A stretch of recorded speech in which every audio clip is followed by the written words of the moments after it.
Hi everyone, my name is Grace Steiner. This is our week 7 discussion. I chose to talk about option number 1. The question is, participants and historians today consider the Vietnam War a tragedy, and why? Because the loss of life was obscene. More than 58,000 American soldiers died and hundreds of thousands, were wounded and injured and have permanent scars and loss of limbs and PTSD, and that's just the Americans. There were millions, actually, of Vietnamese, both soldiers and civilians, were killed and injured throughout the war. Entire villages were completely burned to the ground and destroyed, and innocent people murdered, basically. Long-term injuries, like from bombs, losing eyesight, basically anything you can imagine, anything terrible you can imagine happened. People got cancer from Agent Orange. My grandpa died of cancer. He got cancer first from the Agent Orange, my mom's dad, and then it came back a second time, and that is what killed him from the Vietnam War. Basically, Americans at home lost trust in their government, and officials were claiming that we were winning this war, but they were counting the lives of the civilians in this argument that they were having. In this win we were having, they were counting the death of civilians and soldiers. So I think men out on the line thought otherwise. Possibly the conditions were terrible, and so at home everyone thinks they're winning the war, and when they're there they're like,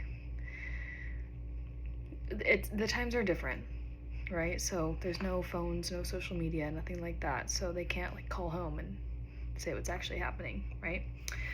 The second question to option 1 is, to what extent did U.S. political and military leaders misunderstand the situation in Vietnam, and what about this war generated such intense opposition on the American home front?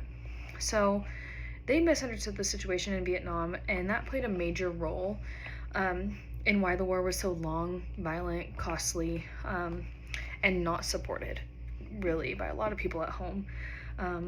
They looked at Vietnam almost as another stopping point, like they kind of did in the Cold War, and to try to fight against communism. For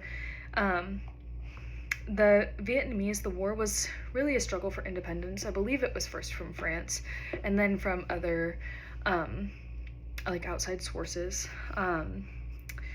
So the war was fought in places of high vegetation and jungle, and so it was civilian villages, innocent people, who added to that number, like I said previously, of us winning the war, right?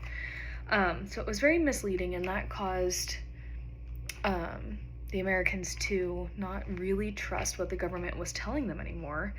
And the intense opposition of the American home front was fueled by really the draft, and drafting was, they forced young men into the military, and they were separating families and taking sons away from their mom and dad, and they were taking dads away from their children, and that was really personal for a lot of Americans. And then the TV coverage, they showed very graphic images, and they brought all of that to the homes in America, and so that was intense for a lot of people. Nobody really wanted to see that or intended on seeing that.